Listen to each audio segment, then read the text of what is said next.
Well, hello everybody. Welcome back to Jedi Granville Productions. I am Jedi Granville. How are you doing? And with me is Mr. Kevin Lambert of the Entertainment Headquarters.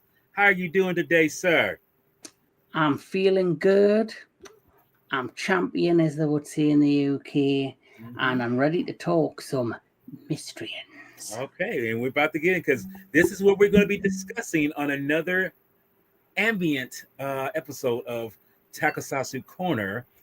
Very well, I can say well known, but probably not talked about. Uh, Classic, sci-fi classic. Well, that's not it. Hold up.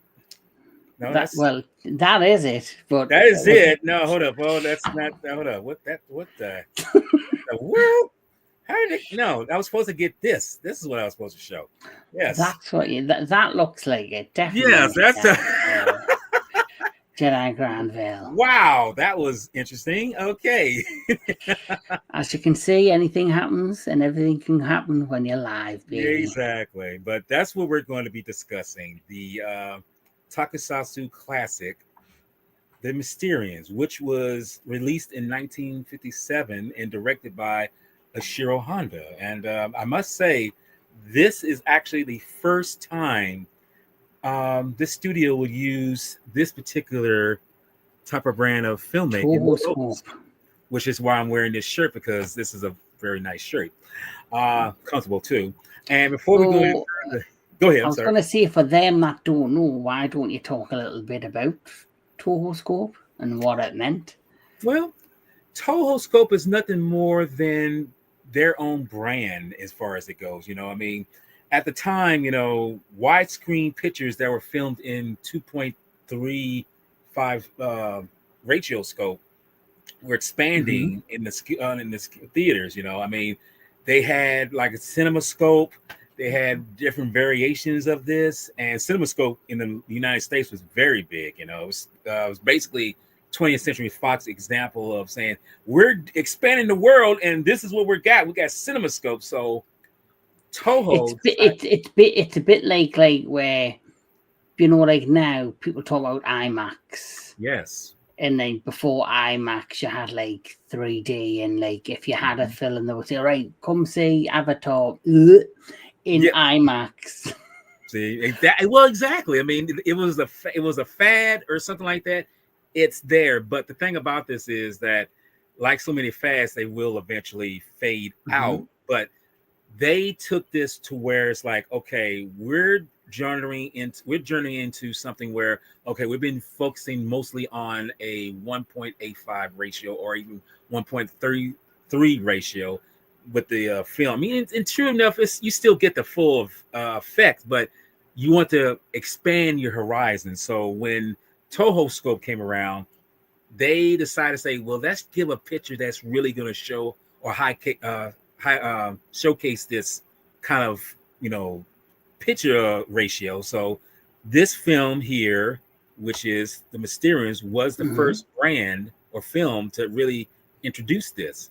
And trust me when I say, filming in that scope really broaden your horizons of what you're watching. You know, I mean, this film is so beautifully shot, and it's just a beautiful film. But before we get into all that, your thoughts on this film, and when was you first introduced to this film by chance?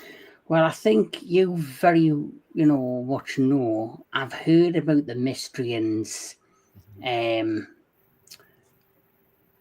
Hello, Kaiju Ricky. Hello, Jake Hall as well. Sorry, never said hello to Jake. But hello to you two guys for watching. But as you know, I've heard of the Mysterians. I've never seen the Mysterians. I don't know why it took me so long to watch it. I think it's because I had heard mixed feelings and mixed people, different reactions to it. Some praised it, some were like, it's okay. And because of that, I kind of was like, took me time, but I watched it just the other day for the first time. And then I watched parts of it again today to prepare for today, for the stream. And I find it quite an interesting movie. I see elements of other sci-fi classic movies in this.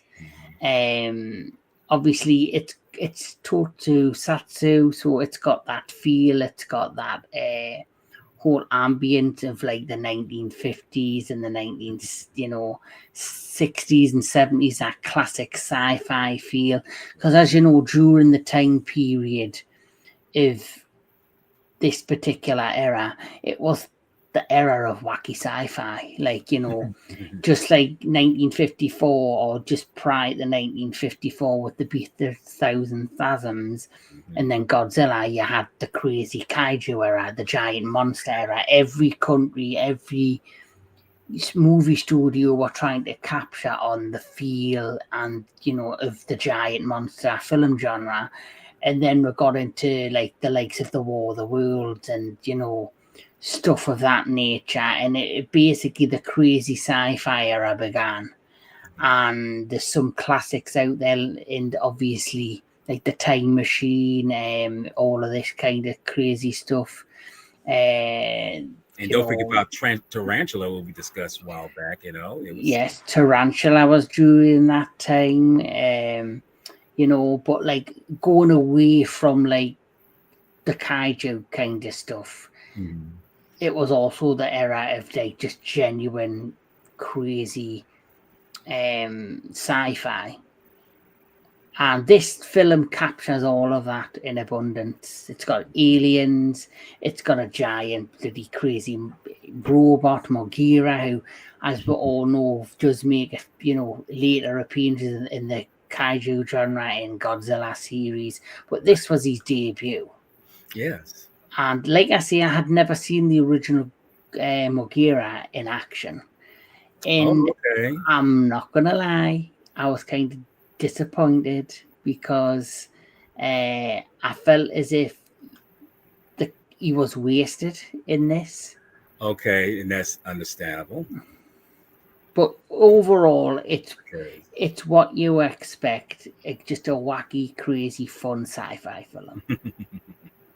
So I guess in a way, like his character is more like, okay, he's there for effect, but it's like, yeah, it's not really what we expect. I just don't understand why you would introduce, the mystery and going into the story. It starts off where you've got these people, there's earthquakes, and then they go to investigate the earthquakes, and the next thing they realize that earthquakes are being caused by this, obviously, robot that now plows out of the mountain and starts going rampaging through the Japanese countryside. They then manage to defeat it by blowing it off the bridge with weapon fire. And then next thing, there's this reveal of the Mysteryans, these alien beings that came from a distant planet that was in between Mars and the Earth, and it was from a planet called Mysteroid, and which went through a civil war and self-destructed. And then these aliens have been living peacefully, or what we think peacefully, on Mars.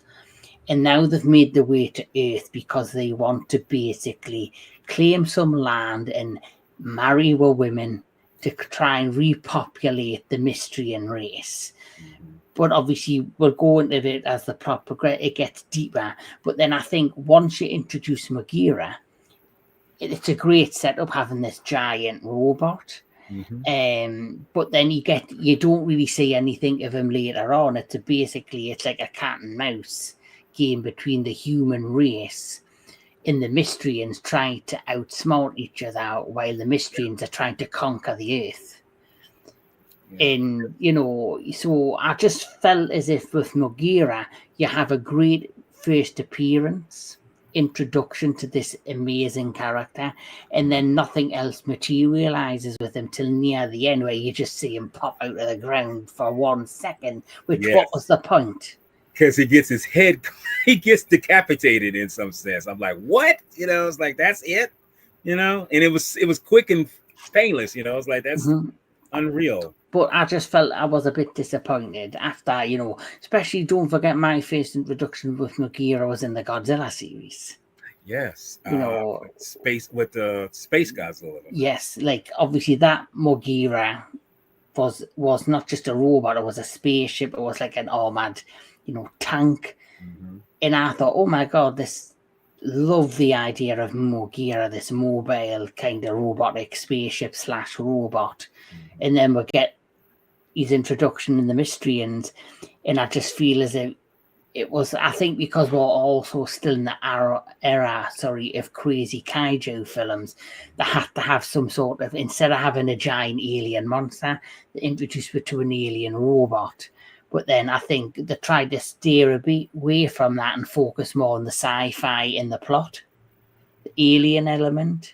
Well, do you think he, like I say, he, as you mentioned, when you first introduced him in a latter film, do you think he got a little bit robbed of? Oh, definitely. Yeah. He was robbed. Who blows a fucking robot off a bridge? Yeah. I mean, it's like, okay, it's like, okay, but you mean tell me that's his? It's not just that. It makes no sense because he's a technically advanced robot that's being, controlled by an alien race who easily gets knocked off a bridge and is incapacitated for the rest of the movie. But if they're so technically advanced, the robot would have just stood up and continue plowing through the countryside. Right. Like, if you think about, if you look at, like, say, Godzilla versus Mechagodzilla, or in the Terra Mechagodzilla is near unstoppable. Yes. But no human weapon can touch it except when Godzilla appears, and even in the first movie, it took King Caesar and Godzilla to defeat him. Yeah. That. And then in Terra Mechagodzilla, he's got a companion. He's got Titanosaurus, and Godzilla's getting the absolute shit kicked out of him. Right. So there you go. There's a good example of like an unstoppable alien robot, where in this he's easily defeated. But if you think they're trying to keep the sense that Mogira is an alien robot, and the Mysteryans are so advanced, they've travelled from, Mysterioid, which is destroyed, they're now living on Earth. They've now built this dome that now comes out of the ground. They've got an advanced technology. Yet they can't build a fucking robot that can survive falling off a bridge. Right. Well, and I think you bring up a good topic with that, is the fact that, that's kind of what the film is kind of basically saying, that they're relying so much on science, they don't realize the so-called negative point of knowing that it can break down, it can easily be defeated. You think it's so, like godlike, and to a degree, they don't realize like there could be some false, some kind of like there's some fallible moments where it can be defeated easily, but you don't see it that way because you feel like you're so advanced. You built this thing. But it's like you don't think that something small. It's almost that so-called Vietnam motif, where it's like you got this so advanced, technological kind of army, but they get defeated by the most primitive of so-called individuals compared to them, and it's like they kick their butts. It's like that's the thing you have to look at. Science you rely on, but you got to remember science can only take you so far if you're not letting yourself be, how can I say, weakened by it to a degree, mentally, and I think, Yeah, that's a good point though. But no, for you, like I say, you've seen it for recently and everything. Me, I knew about Mysterians for a while. I really heard about it like in the early 90s, something like that, and I kept seeing it broadcast ever so often in the 2000s. And this is when I was introduced to wanted to buy something of a movie that I couldn't find at stores or anything like that. And I said to myself, well, I'm gonna order something this off, and it was from Amazon. So I just happened to see the movie, The Mysterians, for sale, and I said, like, you know what? I'm gonna try to see if I can buy this and see if it's worth the hype or whatever, And I feel like I'll give it a whirl, it's nothing big and whatever that. So I bought it and looked at it, and maybe for you it's a little different. For me, I took it as like, wow, this is something different. I mean, how is it I never saw this film until now? But I feel like anything else, as you said, Magora, it seemed like he should have got a little bit more airtime through the picture. But hey, it's what it is. I think, like I say, I think the film starts off with like it basically introducing Magora as like a tribute to the kaiju genre, but then they try to veer away from it and have make it more like a sci-fi movie.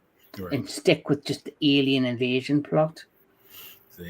See, the thing about this is this was not officially the first time we've had aliens come to the planet in terms of in Japan. There was a movie like 2 years before this film came out called Warning from Space, and it was from another studio too, and it was dealing with, and you probably have seen that. Okay, go ahead. Yeah, but I'll explain to people here.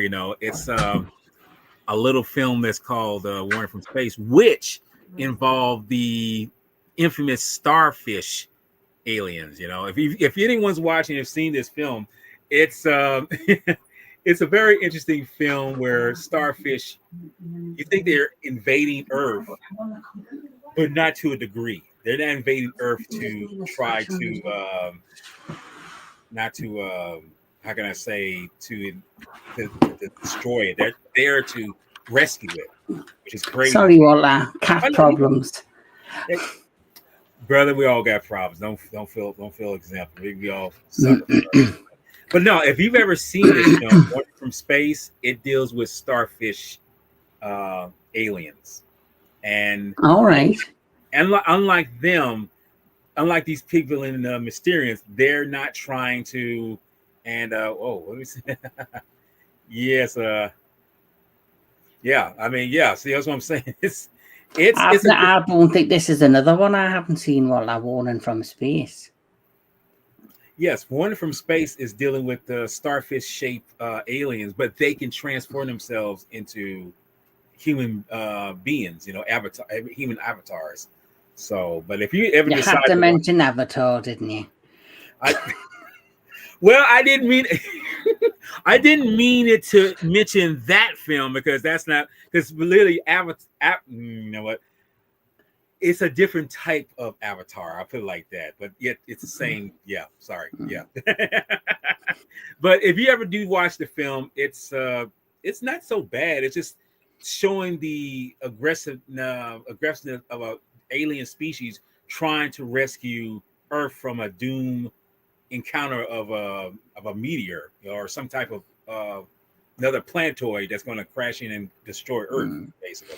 Well, it's like what I was saying to you. It starts off being like a kaiju, like a tribute movie by introducing Mogera, but then it kind of stays away from that for the majority of the film after the what happens with Mogera, and it focuses on the sci-fi and it focuses on the invasion angle with the aliens.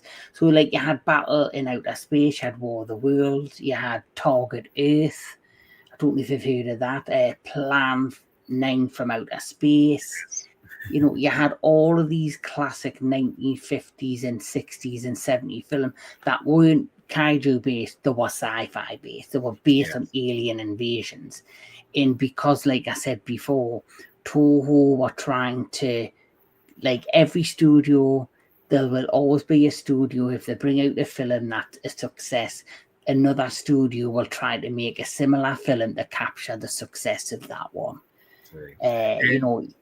That's just the way it is. Like you see, Marvel's got Marvel, Warner Brothers has got DC. So superhero movies versus each other, it's happening all the time.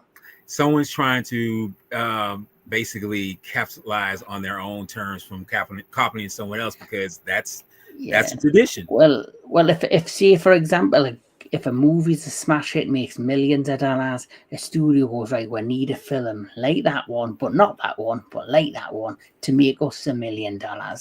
Yes, because that's how Hollywood works, unfortunately. And as you know, Hollywood's been nothing but churning out a load of shit. Well, recently, yes, that's the game right now because that's all they have is shit.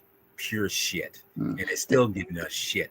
The only original film this year, which I think we've both seen, we've both reviewed and both agreed is probably the best film of the year, Sinners, because it was fresh, different. Yes. It was something more in tune with giving us characters on a different, or taking a certain genre and putting a new twist on it. And I think like that's what you should do for a film. Give it a new twist and see how people react to it. Yeah, and what will happen next year or in 2027? Another studio will bring out a film and try to capture on the success of Sinners and bring their version, or a similar film like Sinners. I won't be surprised. It's a smash hit, it's original, it's different. So another studio is going to try and capture on that success. Exactly. I mean, because it's going to happen. I mean, we cannot escape from, you know, I'm not going to say plagiarism. I mean, not plagiarism. Plagiarism. I'm saying plagiarism. But I mean, you think about it. I don't know what's on your mind, but right. What am I saying? No, plagiarism. You know, I mean, and that's always the case with that. You know, but Lord of the Rings was successful. We got Game of Thrones. Yeah. Did it cut? Yeah, it did actually. Yeah. Now you think about it, the book came out around the time that the films came out, and yeah, that's because it's based on a book. Yeah. So someone read the book of Lord of the Rings, said, let's turn it into the film. New Line made it, Peter Jackson made it, the films were successful. George Martin brought out Game of Thrones. Someone seen the books, went, right, we've seen the success of Lord of the Rings, let's turn the Game of Thrones into the books into a series. Let's see if we can capture the audience of Lord of the Rings. And that worked. Yeah, and it blew up. I mean, he didn't think it would do that well, because when I first heard about it, it's like, okay, this seems like kind of Lord of the Rings-esque, but it went there, you know, and I was like, I don't know. I mean, but it did work. So it's like, and someone said, if you ever watch it, you got to start from the beginning to go through the series, because you're going to get lost if you just come into it, you know, blindly like that. But knowing all that, this film is one of those films that it's very unique in terms of where it's going. And like so many films that are on a scale like this, with the big budget and, you know, big scope and everything, it starts out in a place where you wouldn't think it would start out. And before I even kind of give a synopsis or the storyline on it, let me just give the so-called original, because see, it's called the Mysterians, but it's actually called Earth Defense Force in Japanese, you know. Okay. Now, and if you think about it, it makes sense, because before we were just dealing with, you know, regular so-called, you know, defense force, which is grounded, but now we're taking it to a new level because we got aliens to deal with. Yeah, I will say, if you think of the overall plot, that would have been a better title. Well, because it deals with scientists, it deals with the government, and it deals with the military all working together to try and stop this alien plot. So to call it, you know, that title, I think would have been a better fit. I think, of course, calling it the Mysterians, it sounds sci-fi. Yeah. It sounds like for that era, it would gravitate more to the audience they're trying to pull in. And that's probably what, and you got to remember, you know, when it comes to marketing and to whatever, you know, that's something I've realized too about films that are foreign, that come from overseas and be brought over here, or the same way go over domestically and goes over there. They always change the title to kind of fit the narrative of what they're watching. You know, I mean, I can't really know what the name of like Star Wars was named over in certain countries, but I know some of it's different. It is different, some of it. But I know someone here in America thought to themselves, like, let's change it to a way where it sounds more ominous, and it's, as you say, sounds science fiction-y, you know. So, and that's the name they chose, you know. But honestly, yeah, I mean, if they just stuck with Earth Defense Force, I don't see why that would have been a bad choice. You know, I mean, it's like, stick with that one. I mean, that's exactly what it is. Maybe they thought it sounds too military, so they might have thought, well, it sounds more like a war film.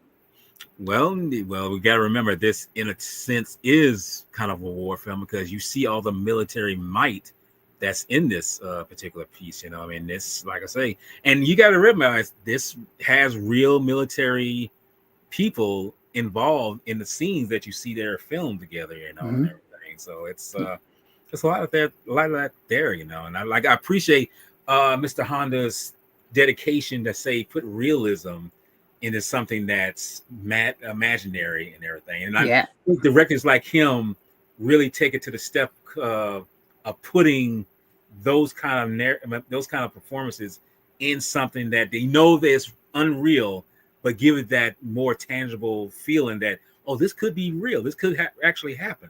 Not a lot of directors do that. Yeah, great. Yes, but like I say, this film was released in '57, and it stars a bunch of. When I say a bunch of, I mean it's a big cast, but the main cast are the cast of here, and I just want to focus on this for a second. The cast of that's the main cast here of the Mysterians. The first one here is, we know, Kinji Sahara, who's playing Josie. He's a scientist, like so many other scientists in here. And to his left is, well, to his right, I might as well say, that's Momoko Kochi. Yeah, Momoko Kochi. Momoko Kochi, who we can say we've seen her previously in another film, which made her famous, which was called Gojira. And next to her is a Godzilla legend. Yeah, another he's guy. Well known to Toho. He's a well known to the world of Toho and that genre of cinema. I'll say his last name because I'm probably going to butcher his first name. Mr. Harata, who plays Roichi. He's a Akihiko Harata. Okay, well, thank you. It's good that you're pronouncing these names better. Isn't it funny, when I'm sober, I can't pronounce a damn thing, but when a couple of glasses of wine, I know all the language. Well, I think because your tongue is very loose. That's probably why. It's able to. That's a conversation for another time, Wally. Okay. And we will discuss that on another level. I mean, I'm sure anyone watching will know. But to his left is to his right is Yumi Sarakawa. I'm thinking I'm saying that right. And she plays Etsuko. I'm sorry. Yeah. Now let's just discuss these four characters. Before we go to the next one that's below him. In the beginning of this film, we're at a festival, and it's a traditional Obon festival. And that's one thing that I love about this beginning of this film is that they show they're doing traditional Japanese culture. They're showing the culture. I was going to say they're showing the culture. They're showing like a traditional Japanese ceremony that generally happens. It's a celebration, and it's great because for worldwide audiences, you're getting to have a real feel and taste of the Japanese culture. Right. And I like that, I like to see knowing that, well, say, okay, it's a Japanese, or put like this, it's any kind of film, it's any kind of film that's been produced by this country, but we're showing a film being done by this country. It's like, well, let's kind of put in, our culture, our certain things that we like to do, certain festival, whatever, and you see this with them dancing, singing, whatever, and I think that's beautifully done here. But what is amazing about this particular moment is that we're introduced to these four people, and in like maybe less than 4 minutes, I say less than 2 minutes, we get this gist of who these people are. We are introduced to was I say Sakura? Make sure Rochi. We're introduced to him. We see him standing there smoking, but then we see that not Ethico, but is it Ethico? No, Hiroko. We see how she's coming with the other two walking behind him, and you see that's one thing about the acting of her is that you see something on her face. it's genuinely, you know, happy, but then it's kind of the face kind of changes, like okay, you know, it's like it's something there, you know. But then we see that you know, Josie and Etsuko, you know, they're standing there, you know, they're coming in there, you know, they say that they dance and sing all night and everything and all that. So Josie tells Josie tells trying Roshi tells him, you like, you know, dance with the, you know, Hirako, because you know you mean they're supposed to be engaged. But when he says that, she immediately shifts to turns to him, and he just walks away. And when he walks away, his you know, Etsuko comes around and she says, brother. You know, it's like, oh wow, we see that these people have a thing going on. I mean, when I say a thing going on, they have a kind of connection. Disagreement. Yeah, well, not just a disagreement, but a connection with one another. But we don't really know what. But as the story goes, we find out that Roshi and Hirako were supposed to be married or engaged to be married, but he broke it off. We don't know why. So it's that moment where we see that amazing chemistry between the acting of these characters. And they've already built up, within the first 4 minutes, a relationship between characters. Right. And that's what I like about that. Yeah, they've built up the relationship between characters. They've built up, you know, the situation, the chemistry between the actors and the characters. And yet immediately within the first 4 minutes, drawn into these leading actors. And you know, like, you want to follow it through with these characters. Yes, because it's like you if they don't, I put like this: if you don't get like maybe a sense of some chemistry amongst some the actors who do these things, and they don't deliver, it's like I'm not invested in that. You get invested with them right away, and it works. And when that happens, you know, you realize like, okay, well, something about him is not jarring. You know, it's not jarring. It's like, I broke it off for a reason. I'm not going to explain why. Then this is where all hell breaks loose, where where they're at, because they're near Mount Fuji. Something's burning in the distance. You know, we don't know what's going on. He goes to investigate. You know, time lapse. You know, we feel like, well, maybe he's dead. You know, we don't really know. This is where some things start happening, start building up. There's been a cave-in where the village was. It caves in. It's destroyed. It's gone. It was there's fire. Yeah, there's like fires, and then the brother goes to investigate, and he kind of disappears in the confusion. Right. Like, you see, there's earthquakes, and then there's all this like stuff starting to happen, and it's happening out of the blue that people just don't know what's going on. Right. And it's kind of now as the story goes, Mysterians. It's a mystery. We don't know what's happening here. So, and they said that it was radioactive at the time, but now it's pretty much dead. You know, it's inert. So we don't know what's going on.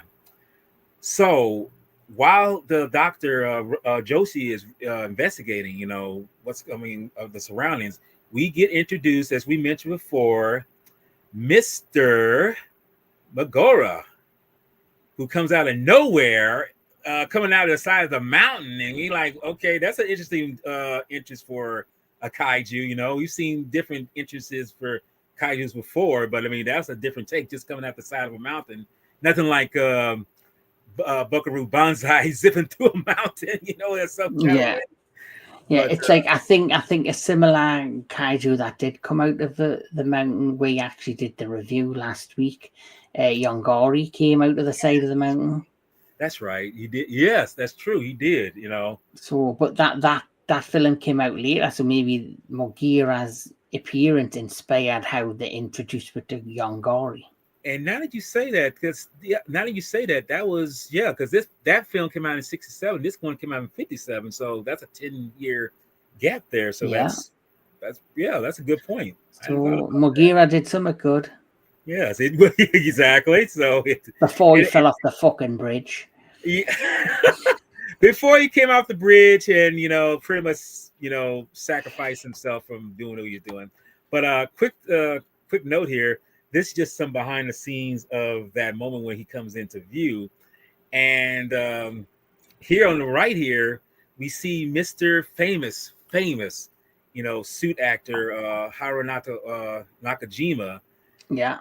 He's just let's be honest, the man was rigorous in doing the stuff that he had to do. I mean, you can look at this costume and tell that it was not comfortable. It was not comfortable. No stretch of the imagination. And this film here, this sequence here, where he kicks the Jeep, you see, he just filmed with just the bottom part because it's like, I'm not gonna just have this whole thing on just to do this. You probably wouldn't have been able to see what he was doing if he had the top off on. Yeah, with that too, and they're supposed to have something to see out of these costumes when they do it, but it's like, come on. I mean, some of that stuff is so hard to do. I'm sorry, it just is. But in the midst of all this, as you mentioned before, he gets on the bridge and he does get blown up. But before that happens, Roshi and Ekiko, they see some flying saucers. Mm-hmm. And what's funny is he mentions that, Roshi had mentioned something about this in his some notes that he wrote to give to his superior. But he's like, okay, that's just some, just writing. He's writing, So when he does that, when he sees the flying saucer, he's like, oh shit, could he be right? Did you also, he has another thing, did you notice that this flying saucers look similar to the flying saucers you see in Terror Mechagodzilla? Yes, actually I did. It's kind of funny you mentioned that because the flying saucers that was in this film would be reused 2 years later in Battle in Outer Space. But they did some alteration. But yes, it does look similar to that those spaceships in Terra Mechagodzilla. Yes, that's one thing about Toho that is very efficient with what they did is that they reuse certain costumes, certain props or whatever, even miniatures to do other future films. And yeah, it wouldn't be unheard of if that was actually the ones, but they're shaped differently, but they're not the actual ones from this film, but they do look like similar to those in this film. But yeah, I did actually notice that. It's funny you mentioned that. And in fact, I'll go even further.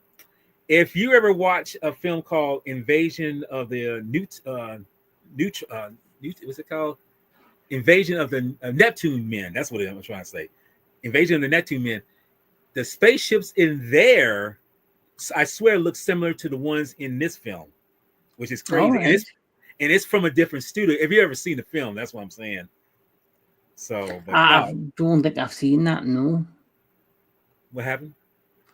I haven't seen that film either. Okay, well, hey, it's another Invasion of the Neptune Men.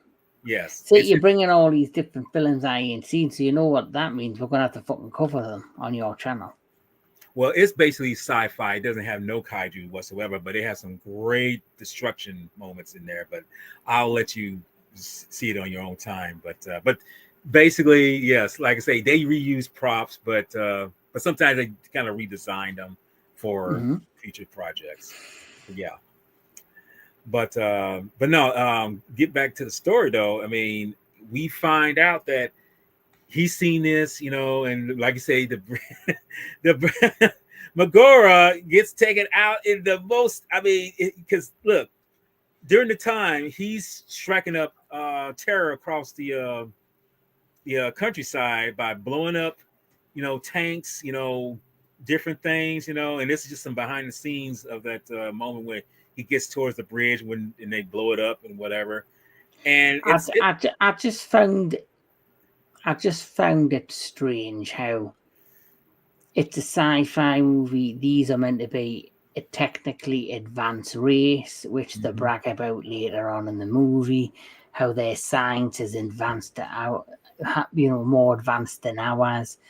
But you can't fucking build a robot that can survive falling off a bridge. Mm-hmm. I mean, it's well. Remember that one thing that we learned this year? A candy wrapper can be your worst enemy.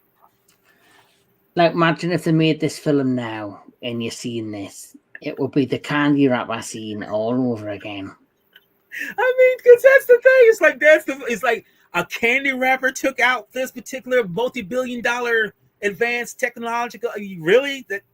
Yeah, that's the thing, and we have to remind ourselves that maybe that's the thing. That's the Achilles heel of certain technologies. The littlest thing, and I guess the littlest thing for this particular robot was dynamite, or just getting blown up off a bridge to some degree. Crazy as that sounds, What a load of bollocks. Look, let's be honest. I mean, we can never say that it couldn't happen in another picture, which it will. It will happen again, But no, it's crazy how technology is supposed to be so advanced, as you mentioned, and yet here's something that happens that gets taken out by the simplest thing that's kind of like major to us, but to them it seemed like, how could this been taken out? But it does. So yeah. But we push on, and we discover that through trial and error, Josie, discovers that this is an element that the thing is made out of an element, and that's another thing. They're able to get pieces of this thing to show that there's elements of it that's not periodically on the chart of Earth, never been made. So they go to the place where him and some other scientists go to, where all these occurrences or certain things are taking place. And this is where we're introduced to the dome, as you mentioned, rising up out of the ground, which I have to say is a beautiful moment.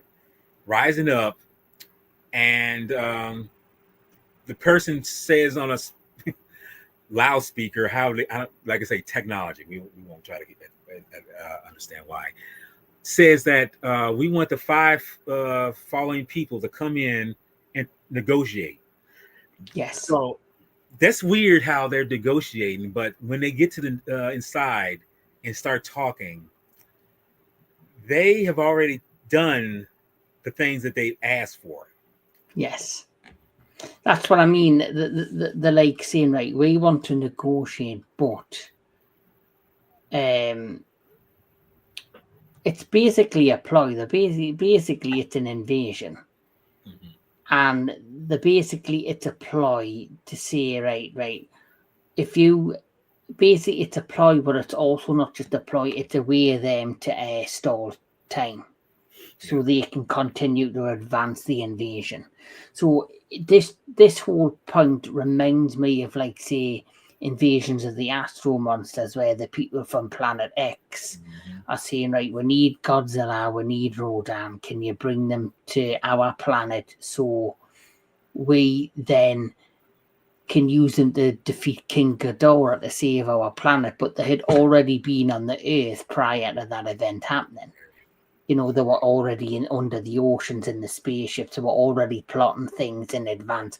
That whole thing of having Godzilla and Rodan sent to the planet was just a ploy to install, install, the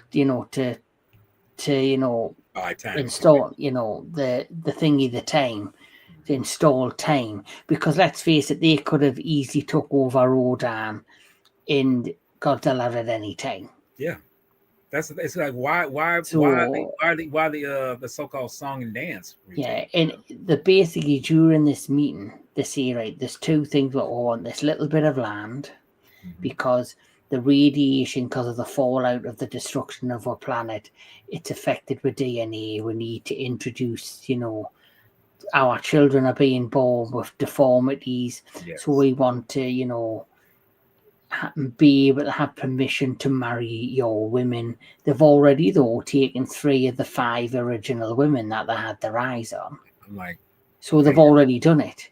Yes. And then they talk about the land, but then they've already took over some land because that domes are risen out of the ground. Yeah.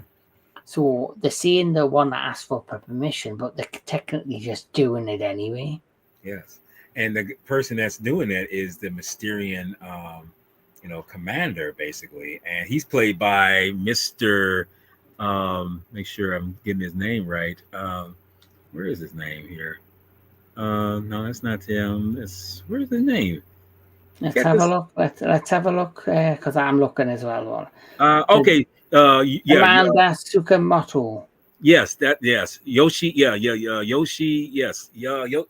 That's him. Ishiro Kosugi. Yes, him. He's my God, boy. I'm so bad at names, but Ishiro Kosugi. But he is the Mysterian commander, and I must say, for him to be basically in a dome-like helmet, and you can't see no facial expressions whatsoever when he's talking. I have to be honest, Walter. Mm-hmm. Them fucking helmets. They look like they're from Spaceballs. I'm sorry. God, you know what? I hadn't even thought about that. That's true. They do look like. I'm not being funny. I just couldn't take them serious. Oh my God! You know what? No. Seriously though, now you mention that's so true because I never thought about that. Look at that helmet. It looks like a Halloween costume. Yes, I mean because, well, let's see. I guess they were thinking like it's like they've got the helmet on, right? They've got that big white thing that looks like a beak, right? Mm-hmm.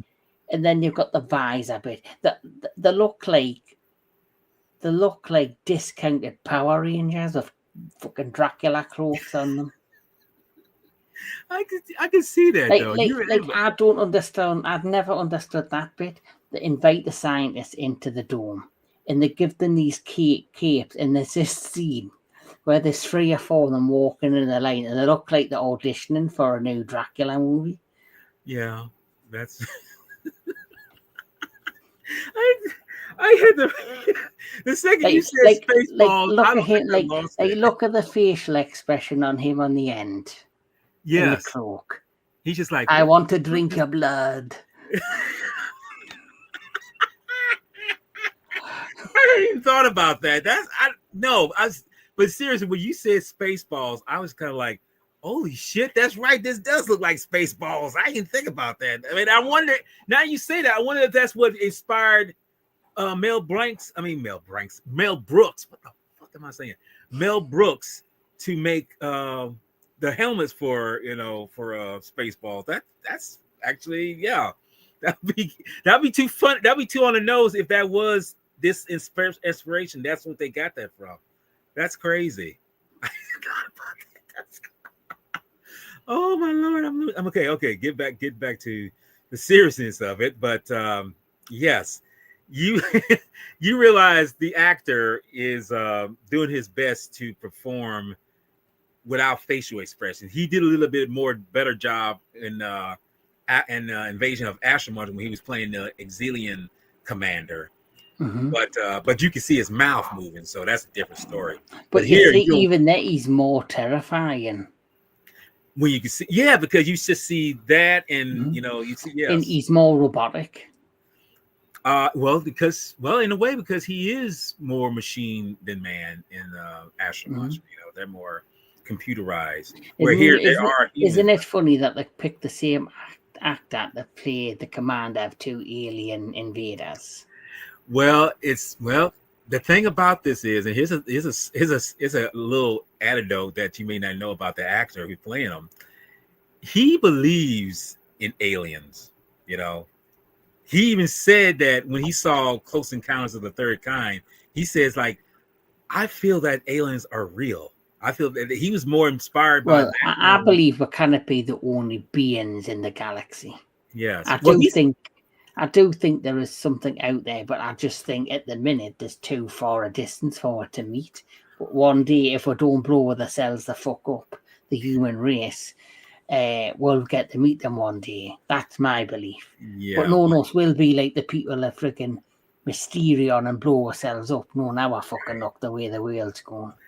No, and see, well, in here, I've actually talked to someone myself who said we kind of theorized that. Well, I don't know if they even want to come to this planet anyway because we're too fucking stupid. We're too ingrained with stupidity. So why would we come to a planet that is so damn dumb that we want to even talk to y'all? You know, but I don't know. I mean, we might just do that, just blow ourselves up. You never know. It's so many things that come into play, but yeah, he believed in aliens and everything. So him playing an alien in both this one and Astro Monster, yeah, I mean, he wanted to play him too. He wanted to play because it's like this is not his first acting gig, but knowing that he got a chance to play something where you don't see his face, it's like kind of a big stress. But he made it happen though, you know. So it's actually a pretty good strategy for him because everyone remembers him, even though he's in the Spaceball shaped hat, you know. Yeah, but you see, because obviously there's the dubbing, because you can watch this with if you were to watch this and say Invasion of the Astro Monsters and the Mysterians with not the dubbing but with the subtitles, you would probably know it's him because of the voice. Right. But the fact that I watched, because I've seen Invasion of the Astro Monsters in both dub and sub. I only ever watched this though with the English dubbing because I could only find it with English dubbing. Yeah. So unless you had told me that was the same actor, I wouldn't have known. Oh.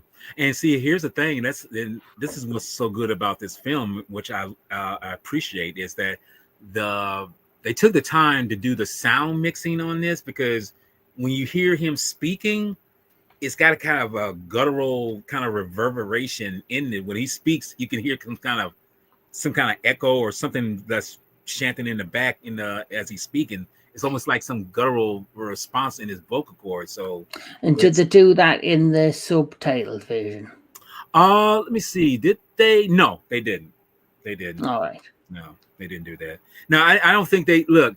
That's one thing about American cuts or just American dubbing. You know, they feel like we don't need to put that much emphasis on this because it's like if you can understand what they're saying, that's enough. But if you don't put the time to hear what they put in the original cut, the original vocal, then it's like, you know. But hey, fortunately for me, I saw this in its original. You know, see, like I say, I only had the opportunity to watch it on Internet Archive, and I watched it in English dub. But to say that, the English dub I thought was pretty good compared to some of the, the earlier dubs that we've had. Like, as you know, you can have a right laugh for some of the earlier Godzilla or Kaiju films with the English dubbing. I thought they did a pretty damn good job with the English dubbing on this because it's taken more serious. They give it a more serious tone with the dubbing. I think that was the whole point because this is supposed to be not because this is before we get into the 60s where it's more fun, more, whatever, but no, this is before the fucking kids got involved. That's it. There you go. See, when kids start to liking this stuff, that's when they start to lighten up and make it more lighthearted. But which is nothing wrong with that, but don't make it too lighthearted where it's like, okay, I don't want to see this. If kids want to watch this, fine. But I'm an adult. I want to see this is before Gamera made kaiju's cuddly and fun and for children. And you got to remember that's what the Yoguri was. It was more of a kids film anyway, even though there was some kind of some kind of gurish, kind of violence in there, but it's still thrown towards kids. So, but hey, that's the stretch of how movies are done, and we got to appeal to certain masses. And this film was not thrown for kids; it was more adult. Although you could take your kids and watch this, but that's not where it was going for. But no, the seriousness of this tone, this picture is that. Okay, we find out the Mysterians' goal, but unfortunately, we realize okay, they've already done the deed. So we realize that the military is going to go and strike these people, strike them down with great vengeance and furious anger, as Homeboy would say. And it's because the aliens are basically saying, right, we want your permission, we want you to work with us, but you've already done it. So the military realize that it's like what I said, they're just stolen for time. It's an excuse to ask for permission when they've already taken, for example, 2 women out of the 5 that they want. They've already got the dome in the middle of the ground that's come out of the ground. They've already attacked them by a robot. They're very hypocritical as well, because they say we're here for peace, we don't want conflict. So why did you release a robot that attacked the town? Why did you cause an earthquake? You're saying things and it's not believable. You're being very hypocritical in terms of what you're saying. You're saying you want peace, you want, to work with the Earth government, but then you've already basically started your invasion. And at this point, the United Nations get together and they're like, guess what? We can't stall anymore. Let's just attack them and see what we can do. Yeah. And as you know, when they attack the dome, it doesn't go their way. Yeah, because the dome is what now. See, this is where the technology for them actually works. This is almost a kind of and I can't say it's a shielding of it. It's just that the alloy of the dome is. You just see it just bounces off. I mean, that's so much bounce. You see the explosions hit, but it's like nothing does any damage to them. It's just like, okay, so what? It's like flying a swag. This is where you're starting to see the advancement in their technology and how advanced they are as a race. Yes. Because human like the guns and the tank fire is not even touching the sides. Yes. But yet you could build a robot that fucking got destroyed falling off a bridge. And we see how very, very powerful their their the defenses are, because they blow up the planes, they melt the armament that the ground units are, and it's just in that one scene. I gotta say, it's kind of funny, but it's effective when the tank comes towards the dome and it gets sucked into the ground, and we see that, and it's all done in miniature, where that soldier jumps out of the tank, but he gets sucked down into it. I'm just like, he's screaming like, dude, you're gone. You did goodbye. It's like, it's very effective, But there is some amazing like special effects for its time work in this film. Yeah. Like you see that particular, I like the scene, like you see, where they're attacking the dome, and you can tell there's where they would have a screen behind showing like a road, and you'd be sitting in a car. The car would be on a conveyor belt, so they had like the screen behind where you could see the road or something, or the background of the grassland moving, and then he'd be sitting piloting the tank, and it looked like he was, but then it was close up, so give you that feel that he was really in that environment. Yeah, because so I like them kind of shots in this film. Well, I see that, and here's the thing, though. I mean, the effects in this film, like I say, E.G. Tsuburaya had, did the effects for previous films before this. I feel that, not feel, but I was told that this film actually won a Japanese special effects award, which is equivalent to an Oscar back during the day, which no surprise, because the effects in here are very well done, for the time. So. But no, when all said and done, they the military gets their ass handed to them pretty much, and they ask for outside help, which is the United Nations and all that stuff. And we're introduced to people who are part of this group, which is the 2 actors who are well known in well known in the Tokusatsu arena. This is Harold Conway, who's playing Dr. the Garza, and to his right is George Furness playing Dr. Sullivan. Now, Mr. Conway, you probably have seen him in previous and after films in Toho, even films in general in Japan.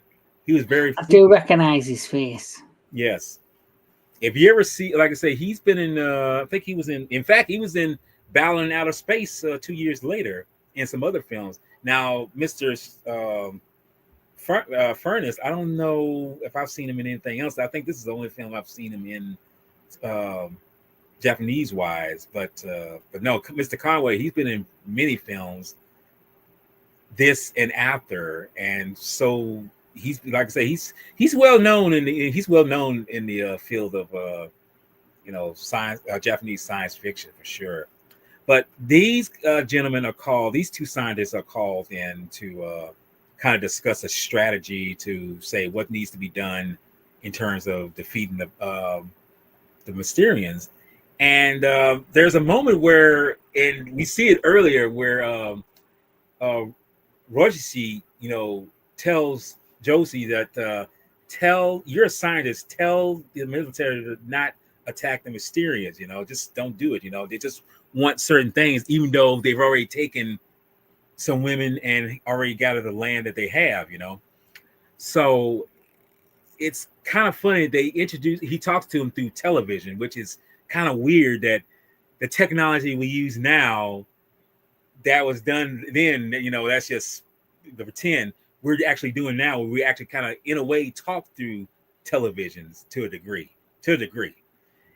So he talks to them. Roshi talks to the scientists, tell them what needs to be done in terms of like coming to a kind of comprehensive, outcome, and saying like, let's just do this and make it seem like, we can come to a kind of agreement. The thing about it is that, okay, these guys have already done this. They've already, it's like I say, that everything he's saying to them, he's basically stalling for time. Mm-hmm. He's trying to like make excuses and say, right, we need to do this, but it's already basically took place. Yes. The invasion's already well under its way. And the weird thing is about him saying this, that he's believing what the Mysterians are saying. He's believing that they're, pretty much sincere about what they're doing and what they're saying. Because he tells the scientists that, they're using their science to kind of so-called better themselves, mm-hmm. and use it to, advance themselves in a better way. And as we as humans, we should try to not go down the road that they're going in terms of let themselves get destroyed. But as you mentioned, they've already done it. So the scientists pretty much says, we have no choice but to attack. So they pretty much attack them once again, and they employ certain things like, and not just some behind the scenes, but to the far right, this big blimp looking thing, it's one of those VTOLs that they use. They have two of them in the at first, but they're pretty big. One thing you've got to appreciate is when you're watching the actual film, you don't realize the size of the miniatures or the props, and then when you actually see the people next to the props or the miniatures or the suitmation or any that, the sheer size and scale just to pull off the effects that they would do in these films, I don't think people appreciate. It's a dying art form. I think the only other recent film I've seen where they've put it into use is The Lord of the Rings. Yes, because those were some very big bigatures, as someone would call them. Yeah. And go ahead. I'm sorry. No, like the only other time you'll see probably them use bigatures or miniatures is if with it still going, probably things like the Power Ranger series and things of that nature where they're on I know they do a lot of location stuff, but when they've got like the men in the suits and the fighting in a city, and if they destroy a building, it'll all be on like a bigature set, and that's probably the only time you'll still get it where it's being appreciated. Yeah. And that's the thing. I mean, you think because you have technologies like today, which is all CG, it's like it's nothing wrong with that, but kind of blend the techniques together. You get a better effect, I feel. But I feel, as you said, it's a dying art, and it's unfortunate that pretty much everything is almost CG. And I feel like when you go see Badlands, you tell me how you feel about the effects in there, because to me the effects in there are pretty well done. Some of it's, you know, traditional effects, but the rest is pretty much CG. But it's done. It's very good CG. But you have to watch it. Talk about, but you get that. But like you say, we're introduced to these VTOLs. They're big monsters. You know, they try to use them to try to destroy the dome. Doesn't succeed, and in that midst of that, this happens where the dome pretty much shoots and blows up the damn one of the VTOLs.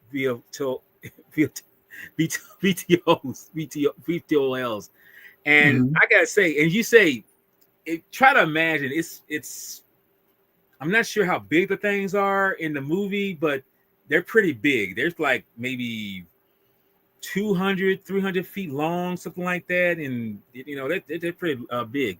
But to see how this gets destroyed just like that by them shows right there that, like, y'all can't handle us. We're top dogs on this. So what are you trying to do? We're showing you our power. We're showing that we got the bigger sticks. What you going to do next? But this shows the tenacity of Earth. It's basically the mystery and showing off their dick size. Thank you. Yes, that's exactly what it is. I mean, who's got the bigger dick? Well, we do, but not for long. You know, and it's crazy how this comes to it. All this is coming down to nothing more than a show of like power and will. But I don't think that the Mysterians realize how much the Earthlings, are willing to say, we're not going to be backed in a corner. And this is why, you know, that, you know, this is why they're and not so much ambition, but their overconfidence gets displayed when in the end, you know, they're going to be pretty much defeated. So they, the humans, they decide that, okay, we're going to deploy some different kind of strategy, which is these things, which are called megalite fraps. I think that's what they call. I mean, they're just, I'm not sure how you call basically like the taser machines that you see later on in the Godzilla series.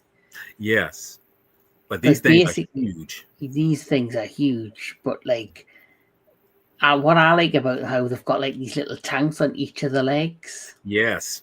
And like the tanks are basically moving them closer to the dome to take it on, because the scientists realize that they can't get into the dome, they can't attack the dome, but if they use a device that I think overheats the dome, it'll weaken the dome. Right. So how do you do that? By using these electrical devices. These kind of dishes. And the sad part about this is, and this shows how, as again, their tenacity to stand up against the opposing threat. These things only last for about, the power source of them lasts only about 75 minutes. So they're going to use the best way they can use with these 75 minutes to try to do their best to distract them, because they're at the same time getting the what I mentioned before, the VTL on one of the ships there with a laser that can kind of not so much crack open the dome, but kind of just weaken it even more. Yes. You know? So it makes sense. So it's as I say, they're using the time to kind of delay them from trying to defeat them, because at the same time this is going on, what happens next is that they're saying that, okay, since y'all are doing all this, we're going to take not just women, more women, we're going to take up like another percentage of land, you know, 75 miles worth. I'm like, y'all say y'all just wanted 2. Now you're going to up the ante here? It's like, and when they do kidnap the women, there's not much of a fight. So literally, he literally comes, you see the spaceship in the sky. He drops down. He literally walks into the house. She looks at him and she just goes, "That's okay." Okay. Oh my God, this is the moment here that I really say I had to kind of do a so-called suspension of disbelief.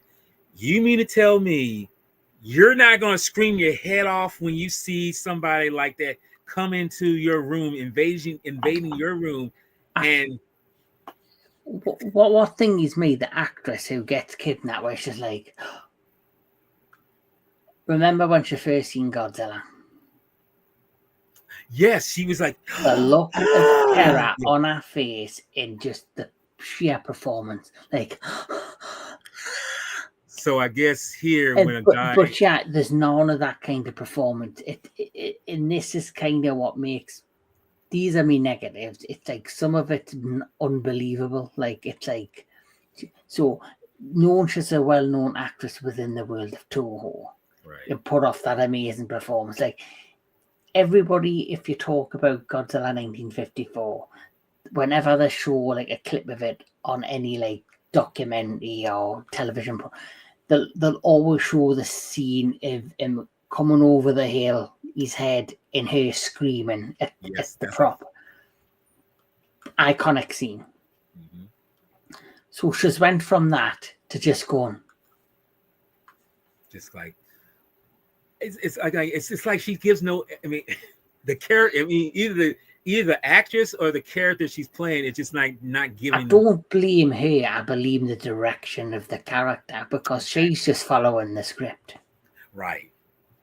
Basically, an actor is like the vessel to putting on to tell the story and to put on the performance to tell the director's vision. Well, you got to remember now. This is what this is the thing. They follow the directing of they follow the script. They follow the direction of the director. But that's the thing that certain actors, performers should do is like follow what the director's saying, but put your own emphasis on how this character should respond to this. You know, because to me personally, when he comes in and just grabs her, she just like goes limp, just like that. I'm just like put up some sense of force here, you know. When it comes to Ishiro Honda, who was the godfather of Japanese sci-fi, in my opinion. Yes, he is like, for me, back in the day, he was their Steven Spielberg. Yes, he was their go-to man director. Now, even Steven Spielberg will have an off day on a film he produces or directs, even though most of his films are just masterpieces. Even in his mind, he must have the one film where he started working on and he's like, Jesus Christ, it's not what I wanted it to be. Or the fact in Japan and Toho, Ishiro Honda, he was probably like, right, I've done so many Godzilla movies, I want to make a sci-fi film, but this isn't really the direction I want. Or Toho will have put pressure on him to come up with something and he's never really fully, had a good deal of input. He's just been hired as the director and he's like, right, here's the script, there's the story. Honda, put that together and direct it. And he's like, okay, I'll do it. And it's kind of funny you bring that up, and I had to mention this about Mr. Honda because this is something that I was told by another person, and it's kind of sad that it's just how it was for him, because in Hollywood, as you mentioned, he was kind of still the Spielberg of that time, but unfortunately, he didn't have the Spielberg clout that Spielberg has. Mm-hmm. See, he was pigeonholed into doing these kind of films because not just because he was good at it, but if that was the ones that was making the money and what he was good at, it's like that's the only films he was going to be allowed to do. Where Spielberg, he could do anything, where it be horror, comedy, sci-fi, drama, whatever it might be. I think with Steven Spielberg, though, any film he works, he does put 110% right into it, but he also owns his own production company, so he produces and produces the movies, and then he signed the distributor deal with, say, Universal, however, and they'll, the fact that Steven Spielberg's so lucky as a director that every film he's basically made money. Yeah. And you've seen lots of other directors. So, for example, I'm going to talk about Paul Anderson, who did Event Horizon. Mm-hmm. Did Event Horizon, cult classic. Did Mortal Kombat, decent, cult classic as well. But if you look at his track record since then, every film he's had kind of been a flop. And you see a lot of critics say, why is this man still being allowed to make movies in Hollywood? He gets a lot of flack. But he also gets a flack because his wife, Mila Jovovich, is the only star he ever puts in his films. A bit like Rob Zombie, he only has his wife. So, they don't have the clout, like you say, that a Steven Spielberg has. But don't forget the movie industry back like in the 1930s up to like a certain age. I don't know if it was the same in Japan. You had the studio system. Yeah. So, Marilyn Monroe would have been just signed to Universal. She couldn't have went and worked on Fox. You had all that stuff. So with him having such a reputation back in Japan, most of his work is, virtually all of his work, Honda, is with Toho. So Toho probably had him, strings attached to his back and were like, make this movie. Someone's wrote the story. Someone's wrote the script. He probably looked at it and you never know. There might have been a few projects where he's went, oh, this is shit, but I'll get my camera up and I'll do it because I've got no choice. But at the same time, you can tell the difference in his work. I don't know if you've noticed, you can see the films. There's a difference in the films where he puts 100% of his passion into it. And there's other film projects where he only put half of his passion into it and you can tell the difference. And I feel as if this is a film he put, despite the story, despite the effects, despite all the money that was put on it via Toho, I feel as if this is one of his films he only put half of himself into. I can actually now, and it's kind of funny you say that because I can actually say that because I mean, look, a lot of the films that he's done that were strictly sci-fi, it's weird that is the case with some films or with some directors, that especially with him. And he didn't complain, he didn't complain that he was getting just these films, but at the same time he wanted to branch out. But yeah, you could actually tell some of the pictures that he did, you can see 100%, and then there's others like kind of phoning it in.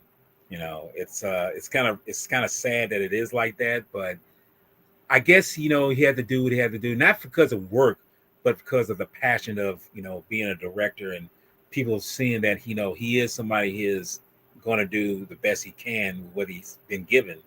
And it's sad, but like I say, it's kind of sad that he didn't get to branch out, not necessarily with studio, but with different types of stories that he could have been doing. Because before, and this is a funny thing, before the original Gojira, he had done a couple of films that were basically like little dramas, little so-called side satire. He did The Blue Pearl, he did The Skin of the South, The Man Who Came to Port. He did a load of things before God, but then he became kind of, I guess, typecast as a sci-fi director. But it's because of it. But at the same time, it's probably because of the success of Godzilla. One thing, I guess, he was never out of work. Always had work. But, like, if you're under, like, I don't know if like, I mentioned the studio system in Hollywood, I don't know if he was signed to an exclusive contract. It wasn't so much he was signed to a exclusive contract. The system in Japan was a whole lot different than it is in the States. They were under contract, and they were liable to that contract that they were under, and they had to do what they said assigned to, I mean, that was the thing. They had to be not so much forced, but more in tune with, like, this is what's being brought, this is what we need to do, you need to do it, and no questions asked. And people, and true enough, there were people who would fight, not him, who would fight the system in that time for different venues than just what they were being told to say, do either direct, write, or whatever, and it's like I say, the system in Japan was totally different than it is in America. America, you can do whatever you want to. Japan is like, no, you got to focus on just this. And don't forget, after the war, there were certain restrictions on films that Japan could make. So obviously that would have played a part in what he was able to or not do.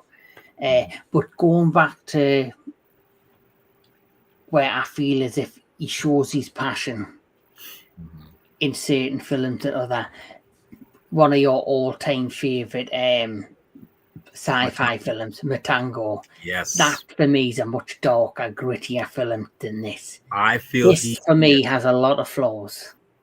Oh yeah, it does. Oh yeah, definitely. Where Matango, I've not seen it, but I know your passion on it. Gorath and Battle. What was the other one? Battle of Outer Space.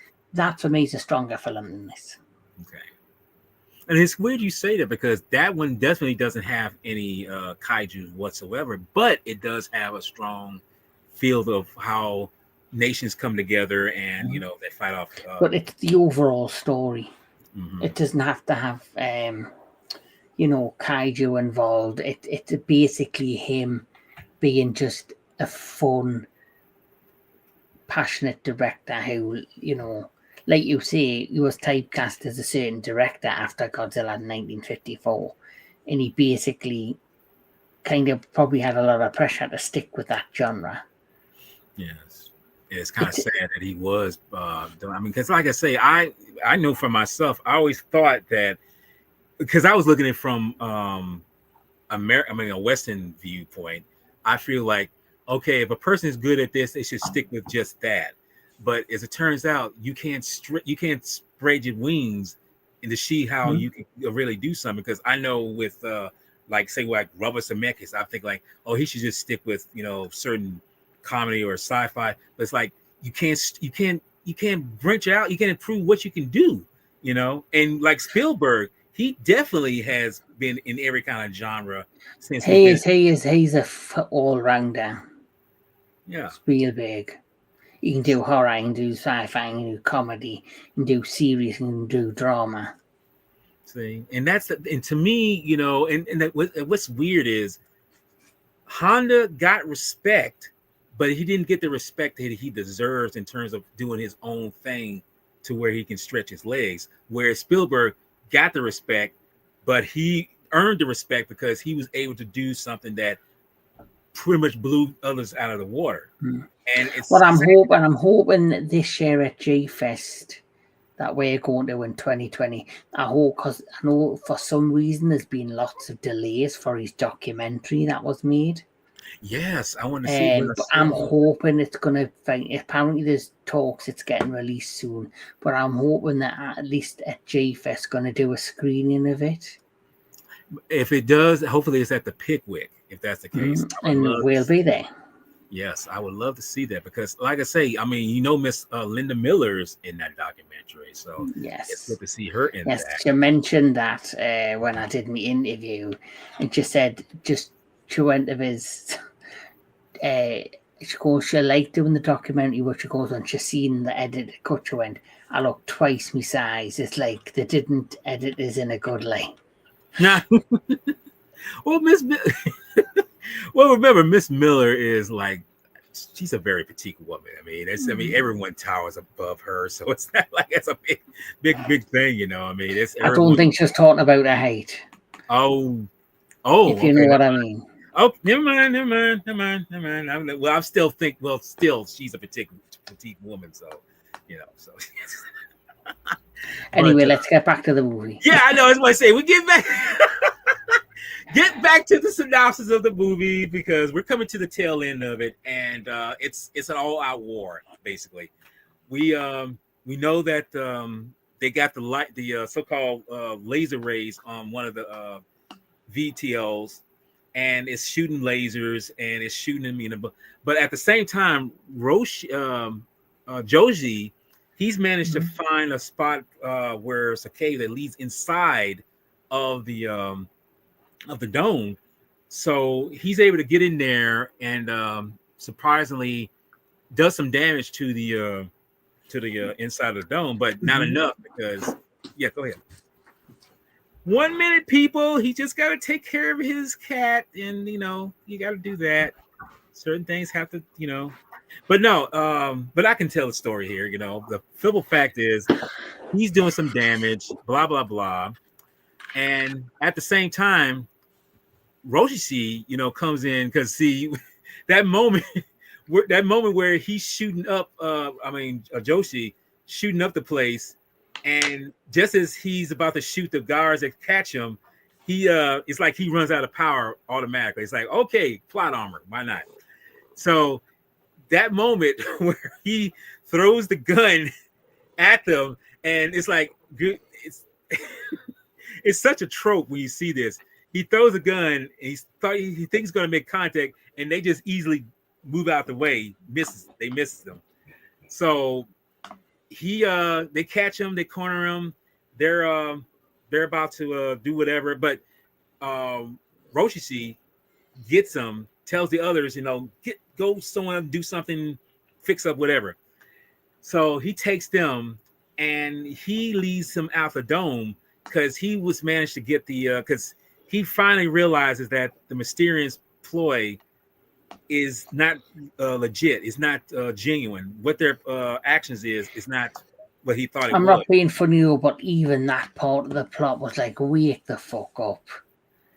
Well, yeah. No, you're right. It's like when he was coming on the television screen, saying, well, they only want to do this. They're trying to help the planet. But, when he comes on the screen and he's like talking to the government, they've been here all this time, they want to do this, and then he then turns on them right at the end when he went missing, and then he was with them and now he's against them. It just made no sense to me. Well, and I could say that's just I could say that's bad writing, or I could say that maybe that's the only way they can justify it. But yeah, that certain characters will not make sense in terms of, and I'm wondering if that was a mistake on the writing pace. Maybe I don't know. Well, I would definitely say the writing, because how come when the earthquake happened, he disappeared? Then he's now working with them. He's basically saying, right, they want a bit of land, they want the women, that's all they want. Then when outside, when he's obviously not on the screen and you see all the events happening, they're taking over more land, they've already taken some women. Yeah. And then there's all the fighting. He's sitting there with these people, knowing what they're plotting, and then he's still making excuses for them. And then eventually there's one time he appears on the television and goes, there's nothing you can do, they're going to conquer the planet, basically. And then he suddenly has a change of heart and decides, I'm going to help you defeat them. Yeah. Because that's...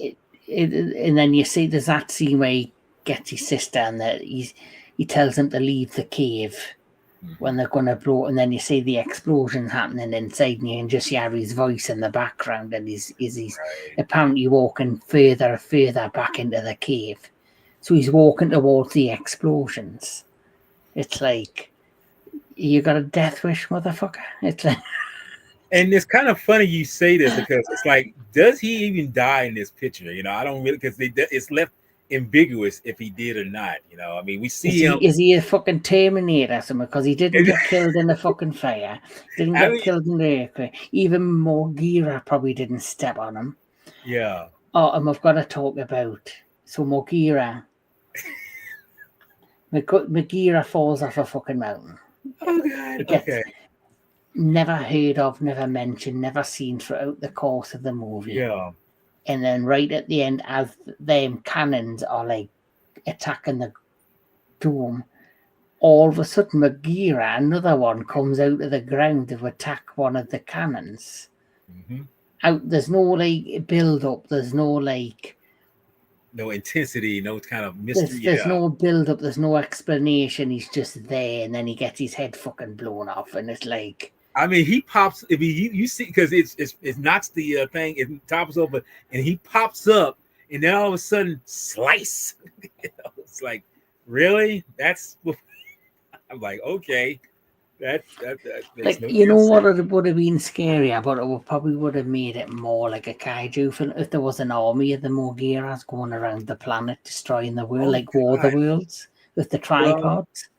now see now I could have done that, but unfortunately, well, I don't know because the budget on this thing was pretty high. I mean, for Japanese, budget because budgets in Japan will a little less than what would be in America, but they could have pulled it off.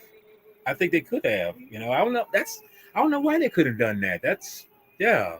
Why couldn't they have had like an army of those? Maybe That maybe would the have been, I think, technology. scarier. Well, far scarier. I mean, because you've actually you've seen not like this, but I've seen in anime.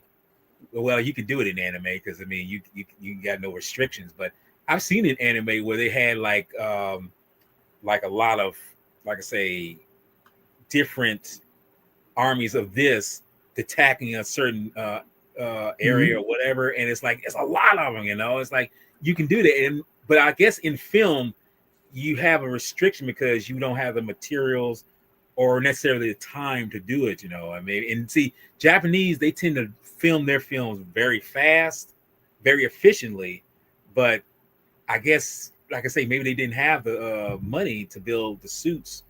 I mean, they could have built like one or two of them, and like say had some like what you call puppets in the background to kind of represent an army of these. But I don't know.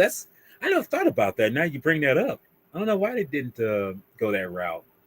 I guess It just like the whole introducing the Mogira feels like they did it because they wanted to still capture the kaiju audience, but then the rest of the movie is simply just a proper, serious sci-fi invasion story. yeah. And then all of a sudden they reintroduce Mogira right at the end is like, I don't know. Look, I'm here. Yeah. I mean, here I am, and it's like, bye, you're dead. And I did read something which I'll read out. It's kind of weird that he's walking here, but nope. There we go. So I did read this. Where was it? I just had it. So Kind of the fading. Mysteриans is now considered among the most renowned and spectacular Honda Superaya films and has gained a cult following from robot and science fiction film fans. Japan Society called the film one of Japan's most celebrated sci-fi classics. The film inspired the famed garage rock band and called The Mysteриans, and the 1968 made-for-television film Mars Needs Women. The film Robot Kaiju Mogira would later become a recurring character in the Toho Godzilla franchise, notably appearing in the 1988 video game Godzilla Monsters of Monsters, the 1994 film Godzilla vs. Space Godzilla, the television series Godzilla Island, as well as numerous comics. So has its place. The Mysteриan marks the first collaboration between Honda and special effects director Eiji Tsuburaya that was shot in anamorphic Toho scope, which the studio had recently introduced. Yes. And this would be the thing that they would use for pretty much all their films until like the late 70s, where they stopped using Toho scope, or at least do films in anamorphic. They wouldn't. They would go back to the traditional, 1.85 ratio. Here's some information on that from the director. Okay. Director Ishiro Honda described the film, saying it was larger in scale compared to Godzilla or Rodan and is aimed to be more of a true science fiction film. I would like to wipe away the Cold War era notion of East versus West. and convey a simple universal aspiration for peace, the coming together of all humankind as one to create a peaceful society. Reflecting on the period of developing the film, Honda stated that he respected scientists but feared the danger of science, that whoever controlled it could take over the entire Earth. And that pretty much sums up, because see, Mr. Honda, you already know, I mean, I'm pretty sure you heard that he fought in World War II. Was it World War II? He fought there. I knew he fought in the war. I couldn't remember which one though. Yes, but he did not. No, it was World War II. I'm sorry, it was World War II, because he was born in 1911. But no, he did not. He was in the war, and I should correct myself. He was in the war, but he didn't really fight, because he was somebody who was against, that kind of situation. And he actually shot his gun. He actually, when he was trained for a gun and everything, but he actually shot his gun in the air to avoid shooting someone. So he was a pacifist of all kinds. He was somebody who felt that violence wasn't the answer. War wasn't the goal. Sounds like the character, sounds like similar story to the movie. What's it called? That one with Andrew Garfield, Hacksaw Ridge. Yes, Hacksaw Ridge, exactly. And he was a real character too. He was. That's the thing, I mean, he was somebody who's not going to go to that road and do that. He was not going to use violence to, examine a certain situation. And and it's funny. It's kind of funny because he done some dark films. Like I mentioned before, Matango was one of them, and there was gun violence in certain films that he's done. I mean, hell, there was moments in Destroy All Monsters where one guy gets shot in the head.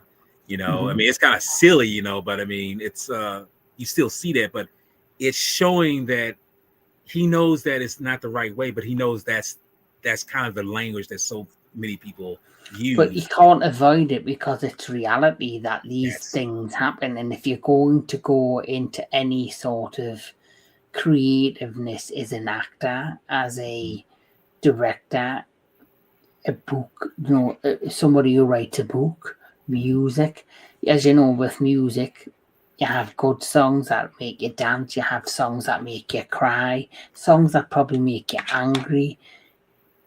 It's art.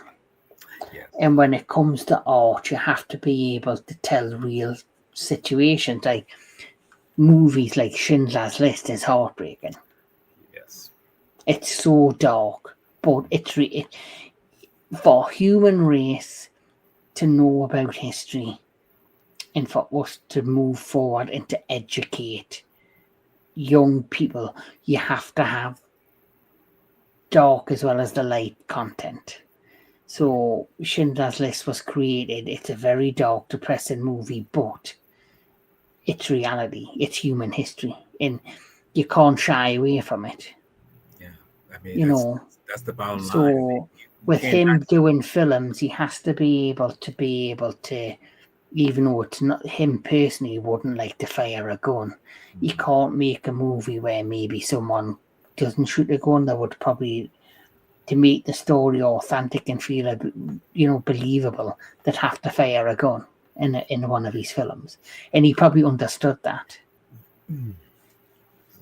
And that's the thing, I mean, it's because I always thought that was a contradiction at the time, but I know, and I don't know how you feel about it, but I know that I can't just say that, would I do the same thing, or would I be in that moment and use that force to pretty much, discuss how I feel, and that's where you realize like how passionate it is, knowing that the darkness is there with the light within inside of you, with anyone.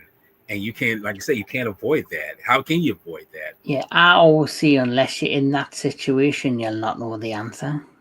And again, the mystery of what's to come. We don't know. It's like a what if scenario. Mm-hmm. What if you were in the war and you had to have a gun? Would you pull the trigger? Would you not? You won't know the answer unless you're there in the war. And you know, I don't believe in talking about like what ifs, because you could ask 50,000 questions, 50,000, answers. The only answer you're gonna have is if you're in the situation. Right. And I think that's the thing right there, you know.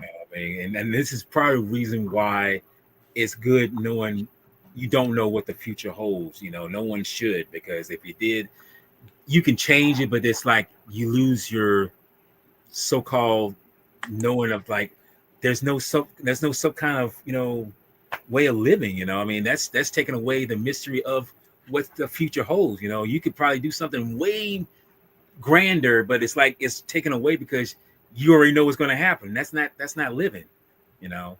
And for human beings, and I said this before, and I'll keep saying it again, we are some very complicated species, you know. But again, you know, we're not all good, but we're not all bad either, you know. And I think that's what it rolls up into. This film is so, as you know, as the film kind of concludes after the sacrifices and he walks back into the cave and the cave blows up, Bagheera has his head cut off. Yeah. There is quite an ominous ending where you see them jets chasing after the UFOs that leave the destroyed dome. But you see that scene where you've got the Mysteриans space station above the Earth and the UFOs will return to it. And then the next scene is you've got human space stations hovering the Earth to protect it in case the Mysteриans ever return. So it leaves it with a question mark if there was going to be a sequel. Yes, and see, and this is kind of interesting you bring this up, because that satellite that was launched at the end of the film is supposed to be a representation of Sputnik, you know, the first rocket or whatever launched from Earth by Russians. You know, I mean, look, you could tell a diehard American, you know, me personally, I don't really care because I feel like it's ludicrous. I mean, why should things be owned by whoever? Who's first doesn't matter. The fact that it was a Russian who launched, the Russians launched in the space the first time, I mean, were the first to do it, should tell you that that's a problem we still face even today, you know, or at least back, even especially then, someone's got to be the top dog, whatever, you know. In America, always be trying to say we want to be the first, but the point of this moment was we see the satellite get launched. It's like the whole COVID debate, who stopped COVID-19. Apparently, America created the first COVID jab, but it was actually Britain. We created it first. There's always going to be, you know, it's like that. It's like what was said. It's like people talking about the dick size. You know, look, we've got this, we've got that. We did this first. We did. It doesn't matter really. When a push comes to stuff, when it comes to protecting the earth or protecting humanity or finding a cure for this and that, it doesn't matter who creates it first. It's the fact that survival. Yes, because we're trying to protect the human. We're trying to protect the human. Whether you're a Russian, whether you're an American, or British or Japanese, we're all human beings, and it's about, you know, humanity, saving humanity and keeping the race safe and sound and all that crap. Right. So who gives a shit? Well, like I say, back then they probably didn't see it that way, and nowadays probably still don't see it that way. But people like you, thinkers like us, we realize, like, I don't give a fuck. I don't care about that. Who did what? I just want to make sure that it's been done so it can help us, you know, to survive, be better versions of ourselves, you know. But the music at the end really sheds, if you listen to it, as you mentioned, it's kind of bittersweet because they done all this, but at the same time, it's still kind of sad because you realize, like, there will be, you know, it might be another one, but another invasion, but we don't know when. And interesting enough, this film, this is not so much a sequel. It's just a so-called, how you want to say it as a sequel. Films after this film, like Battle in Outer Space, Gorath, and War in Space, they are kind of technically so-called sequels to the Mysterians. Surprise. Or spin-offs. Or spin-offs, you know. It's kind of dealing with the same kind of situation. But basically, the films that are in the similar tone that could be like unofficial spin-offs to the Mysterians. Yes. And fortunately, you know, those films, you know, some of them are pretty well good. The other ones, a few are, like I mentioned, War in Space. It's all right because it came out in '77, only because it was at a time when Star Wars came out, you know, and it was a perfect time for a film like that to come out. But yeah, it varies how you want to take it, you know. But yeah, the film comes to a bittersweet end, and at the end of it, you know, you realize stuff like this, you know, this is the lobby card. See, that pisses me off, because look at how badass Mugira is. Right. Look what mm-hmm. I mean, he was shooting lasers out of his eyes, but you've got Captain Spaceballs there kidnapping that half-naked lady. The film is nothing like these cards. No. And they usually will not be. I mean, the cards that you get are well, hey, if you think about it, that's misuse of information there. You know, you're deceiving the people that are wanting to see something like that, but you get road burn. You know, so yeah, and it's crazy how that is. You know, but I mean that. But that's with anything. That's the way, even with books. Well, I can't even say books. I say anything that has pictures in them or anything. You know, some televisions. You know, it's always going to be like that. You think you're going to get a whole junk of good stuff, but in the end, it's like, oh, you just got piss water, and that's all it's going to be. And no one likes piss water. No, nobody likes piss water at all. But that was the Mysterians, which I can say now after we've done the talk, it's, yeah, I mean, I'm pretty sure, like anyone else, you know, we brought up some good points, but of course we got up some points that are not so great. So all in all, your rating, and well, let's say your overall thought about the picture and your rating of this. And be honest, because we like honesty here. Well, I'm gonna be fucking honest, Walla. Yes. You know me.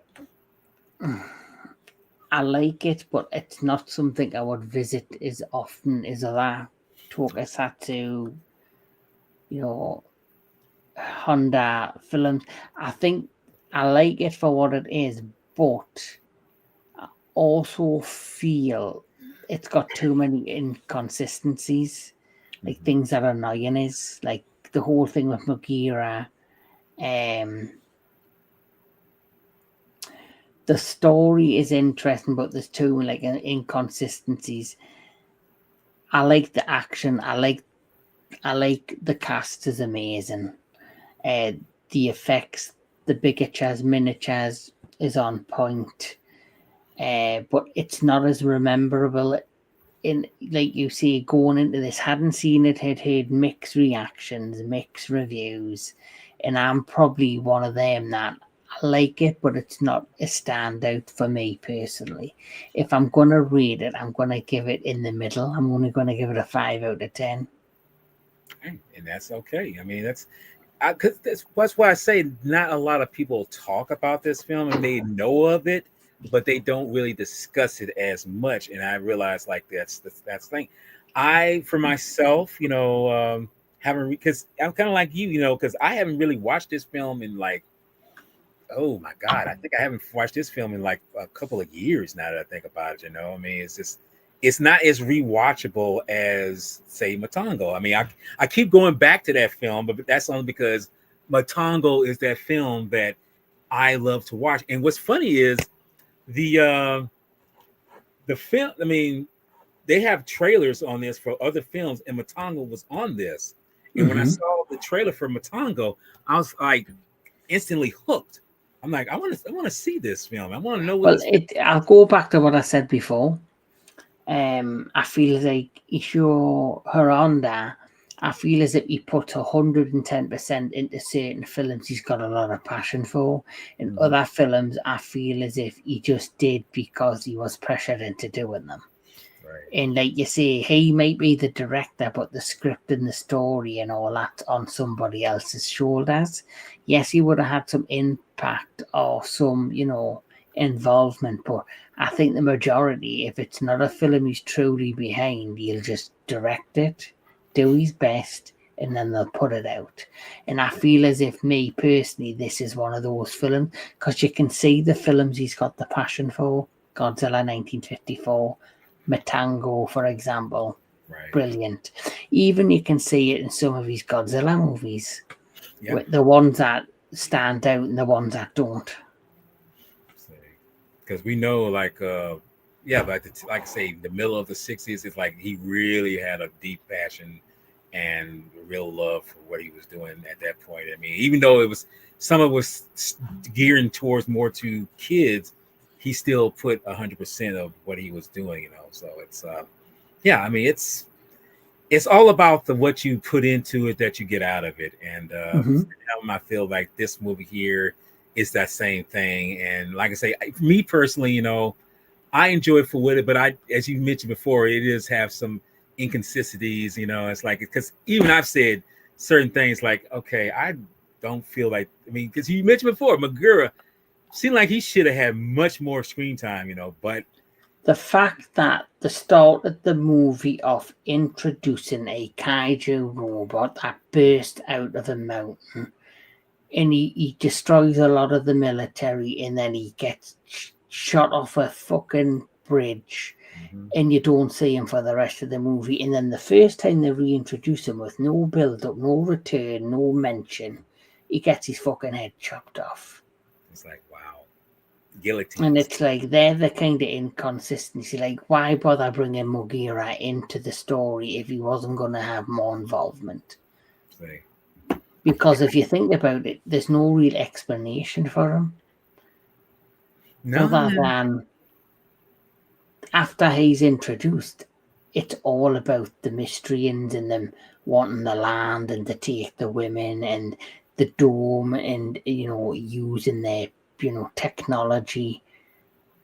But yet they were also a peaceful race that just wanted 2 meters of land and 5 women. But yet how you introduce yourself to the world is attacking them with a big fucking robot. But yet you're a peaceful pacifist race. Made no sense. Right. And again, that's just one of the reasons why I feel like this film it's at that core where it is, but at the same time, you can have so-called criticism about it, but that it's not better than other films. Least with, for example, Invasion of the Astro Monsters.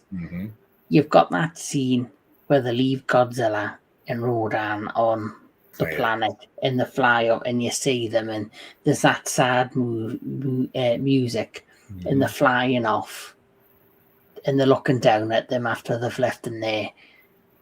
The controller Planet X has said, right, we need water off yours. We need him to destroy King Ghidorah to protect the planet. As they're flying off, as the fades in the control, you hear the sinister laugh from the controller. So you already know it's a ploy. There's a secret there. Right. There's none of that kind of like secrecy or build up or anxiety or what's happening here. It's just it just was too inconsistent. It made no sense to me. And I feel that's the thing. I mean, because you think about it, this film is fresh and experimental, so they did the best they could, but at the same time, it's like you're not giving the real, because when the movie starts, you get this kind of triumphant tacked on with the Toho scope logo at the beginning, and then when the title of the movie comes on, it shifts to this kind of less very like ominous kind of like Mysterian kind of way. Yes, it does. It gives that, but it's like, okay, how far is this going to go? And then when you see the film, it's like, okay, I mean, I'm digging it, but it's like this is, but and then it's kind of like, okay, you're not giving me a real sinister antagonist here. You know, it's like it's almost like, okay, their methods are, I mean, their circle goals are meaningful, but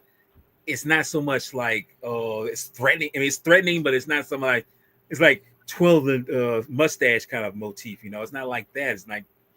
It's like they're in a kind of. It's more like this. They're in a right but wrong position, and it's not coming off too good. Whereas at the Zillions in Action Monster, it's like they know what they want, and they are not playing as much as saying, we are the bad guys. We are going to take over. We're going to do some damage, you know. So how we look at it, I mean, it's up to, I guess it's up to the individual. I mean, anyone who watches the film, you know, as you say, they're going to have their moment of shine and say, it's okay. And someone say, man, that was the most brilliant kind of sci-fi ever. But I guess what it comes down to is, what does that individual think about this film? And for me, this film, I can honestly say I can give it I mean, it's a little higher than yours. I give it a 7 out of all the films. And like I say, this would not be my highest on the list of Honda's films, because as I mentioned before, some would think like Gojira would be the top one. Even though I love that film, and even though I love it, that is not my top Honda film. So, and when I saw Matanga, it's like that changed forever. So it just lets you know, when you feel it, when you see it, when you know it, you be like, say, you be honest with yourself and say, do I like this more than this, or do I like it more than that? And for me, this film, it's good for what it is, but it's not my favorite. And I say it's a classic still. You know, it's almost 70 years old, but it's still there. And hopefully, when people watch it, it still has its honorable place in science fiction. Exactly. And it's, you know, and it still has that something that's going to be played off for, even though the Spaceball helmets are, I mean, I can't get that out of my head forever now. I mean, once you said that, I can't get that out. Well, I've never had balls out of my head for a long time, but that's a different story for a different matter. That's always going to stick with me forever. So, but that being said, we talked about this film and we've had a good discussion. What do you have that's coming in the future on your channel, Mr. Kevin Lambert? So, coming to the entertainment headquarters on Monday. Well, tomorrow I have 2 things coming, but I've got to keep them a secret. Okay. But I will be launching them on the channel tomorrow. And the reason I'm keeping it a secret, just in case one thing doesn't happen, but if one of them things does happen tomorrow, I'll be releasing them both tomorrow night on the channel.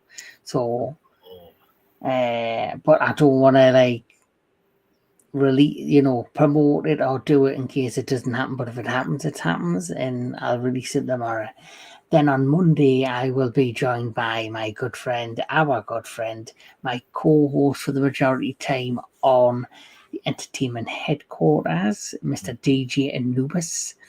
We are going to be talking Raw Deal with Arnold Schwarzenegger on the Retro Classic Movie Show.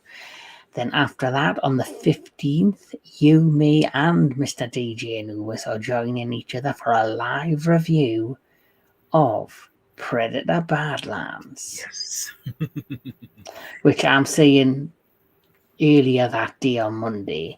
And then on the 22nd, we're still talking Predator because we're doing the franchise special. Where you, me, and a host of amazing others will be talking about the entire Predator franchise except the Alien versus Predator movies. We're sticking just with Predator, so lots of Predator this month and looking forward to it. So much fun. That's great. Well, for me personally, I have something coming tomorrow where hopefully me and DJ Anubis will join up with me. We'll be discussing a 80s classic, the To Live and Die in LA, which I feel like is a very underrated picture. But then again, it was the 80s. It was overshadowed by a lot of things. But this film is very, very well done for what it was back then. And it turns 40 years old this month, believe it or not. So, and then not Monday, but Tuesday, I will be doing my second top 10 movie explosions, a second outing of this. And trust me, I hope that it blows people away pretty well. Well, I love a good explosion. Yes, I mean, hey, who doesn't like a good explosion? And as as my as my co-host mentioned about that next Saturday, I will be joining with him and Anubis where we discussing Predator Badlands, which I feel like that will be a good talk, because if anyone has seen this film, do not listen to any of these stupid motherfuckers saying that it's a bad film or this. Don't listen to them. Go on your own accord, watch it for yourself, and see what you think about it. Because me personally, I enjoyed it, but hey, that's me. I mean, anyone can say whatever, but I will be on there. We'll be discussing it, and we'll have a load of fun discussing it. So, I sure will. Oh, one other thing I'll add. I've not just before joining this stream, I did release my Guillermo del Toro Frankenstein review on the Entertainment Headquarters. So if that's just been released, I think yesterday. Yes, Friday the 7th of November. So I watched it when it was released, and I found it to be a mixed bag. I'll be totally honest, for me personally. But if you want to know my thoughts, check out my Guillermo del Toro Frankenstein 2025 review on the Entertainment Headquarters. Nice. Yes, because I have to watch it myself then. I mean, because I've been wondering what this film is like, and I probably have to watch your summary of it just to see what you think about it. So yeah. But that's all for the time we have. Thank you, Mr. Lambert, for joining me on this amazing journey. Thank you for having me. Yes, talking about the Mysterians. And anyone who's been watching, thank you for joining us. Because, like I say, and but before we go with this, see, exactly. So you don't ever let someone tell you critic wise, say that gaslight you, saying that this is not a good film. Don't listen to them, because if you listen to them, you'll be missing out on something amazing. I've had an amazing time talking about Spaceballs 1957. Okay. Out of this world. Hey, well, look, there'll be more Spaceballs in the future for whatever. I don't know if you heard about it. They are making a second Spaceballs. Yeah, I know all about it. I was like, well, we can't get enough balls. Be with you. Yeah.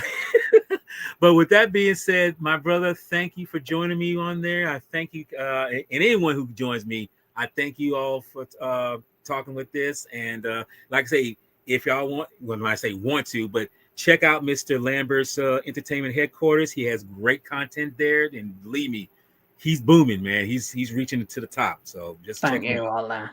Yes. And Mr. Jedi Granville is a big part of that. So yes. Well, I try. Check out his face is in a lot of my content. Well, I'm always in my face is always into something. So I could not do it without collaborations with amazing people like Mr. Walter Ross, aka Mr. Jedi Granville. Yes, sir. But hey, we are going to close this out, and people, I hope y'all join us for another one here. But as I always close out, I always say, y'all take care, y'all be patient, and always keep the kaiju love alive. Till then, take care.